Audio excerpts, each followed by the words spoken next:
All right, let's dive right into this explainer. We're looking at Sunderland AFC, the fall, the film, and the absolute resurgence.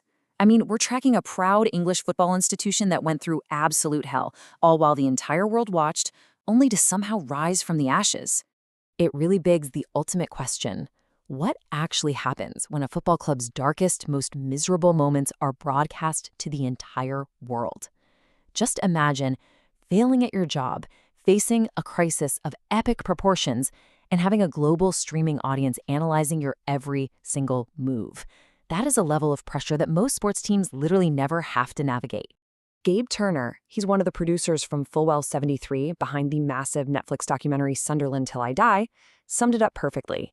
He said, "If you watch Series 1 back now, it is grim viewing." And honestly, that perfectly sets the stage for the deep despair fans felt. Because it wasn't just losing football matches, it was the public unraveling of a community's heartbeat. So, part 1, the fall. Plunging from the Premier League. Let's look at how this disaster initially unfolded, because you really need to appreciate the scale of the drop to understand the comeback. The timeline of this total collapse is just staggering. Back in 2016, manager David Moyes famously and depressingly warned fans of a relegation dogfight as early as August. And well, he was dead right. By the end of the 2017 season, Sunderland finished bottom of the Premier League, a massive 16 points from safety. But it didn't even stop there. By 2018, they suffered a second consecutive relegation, dropping this massive club all the way down to League One. Back-to-back devastation. To really understand the rot at the club during that fall, just consider this number, £70,000. That was the staggering weekly wage paid to midfielder Jack Rodwell while the club was lingering in the second tier. And get this, he didn't even have a relegation reduction clause in his contract. That single number completely symbolizes the club's toxic, bloated culture at the time. We're talking about an institution bleeding money with a squad filled with players who, quite frankly, didn't even want to be there. Which brings us to Netflix and League One misery. Cameras catch every flaw. Because right as they hit rock bottom, the documentary cameras were rolling, capturing every single agonizing misstep. £200 million. Think about that for a second. This staggering figure represents the massive debt inherited by the consortium of Stuart Donald and Charlie Methven when they took over the club. They were bleeding tens of millions a year, trying to operate like a Premier League team while actually stuck down in the third division. So they had to make brutal, highly unpopular cuts just to keep the lights on. And they had to do it all on camera. You can really feel the tension. Former club captain George Honeyman summed up that crippling anxiety so well. He said, "It was like being in Big Brother. You never feel comfortable about being taped 24/7. It was essentially a bizarre psychological experiment masquerading as a sports documentary.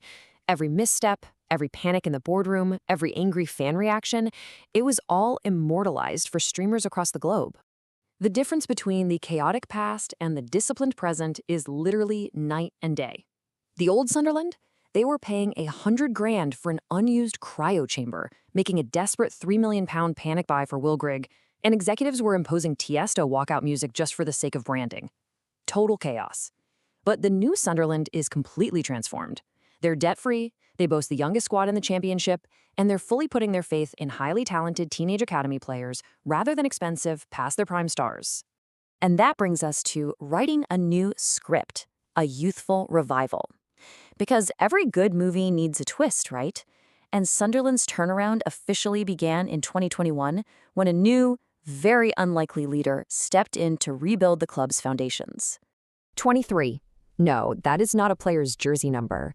That was the age of Cairo Louis-Dreyfus when he purchased a stake in the club, eventually taking full control. At just 23 years old. He completely shifted the club's philosophy away from all those frantic quick fixes and expensive mistakes. Instead, he implemented a sustainable model centered almost entirely around trusting youth and building for the long term.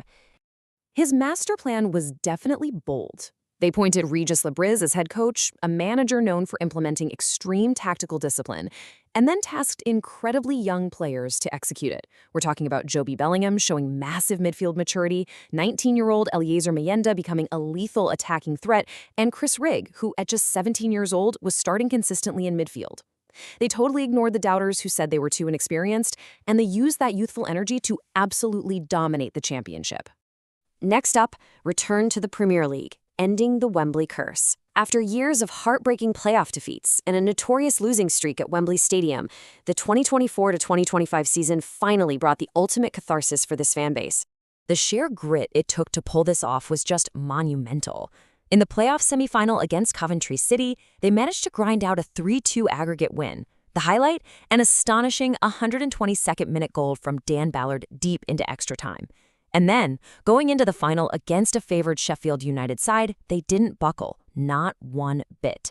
They won 2-1 to secure their Premier League return.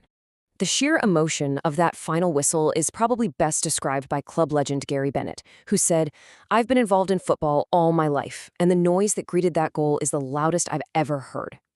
He's talking about the absolute bedlam when 19-year-old Tom Watson curled in the 95th-minute winner. It wasn't just a goal, It was the release of years of pent-up frustration and sorrow. Which leads into our final chapter, the Hollywood of the UK, a city reborn. Because the impact of this journey transcends the football pitch entirely. Get this, the creators of the Netflix documentary aren't just making television anymore. They are actively leveraging its global success to build a massive film studio infrastructure right in Sunderland. Fulwell 73 is taking the unprecedented global spotlight that the doc shone on this working-class city and using it to pitch a huge regeneration project to the government. The sheer scale of this is staggering. It's known as the Crown Works Project, and we are talking about a £450 million investment. That means 20 sound stages spread across 1.7 million square feet. It's designed to create 8,000 regional jobs and, honestly, most importantly, stop the brain drain of local creative talent who normally have to pack up and leave the Northeast for London just to find work. This project is massive. It proves how a sports documentary's success can actually physically reshape a city's entire economy. Producer Leo Pearlman captures the true legacy of this journey so well. He noted, while heavy industry was previously our heritage, the creative industry can be our future. I love that. Those painful, embarrassing days captured on camera didn't just break the city down, they broadcast Sunderland's undeniable passion to the world. And they might just be the exact catalyst needed for the region's brightest and most prosperous era. So Sunderland proved they can rebuild from the absolute ground up and win back their Premier League status. But can they leverage that incredible momentum to actually build the Hollywood of the UK? It's a fascinating question, right? A football team's lowest point literally became the foundation for an entire city's comeback.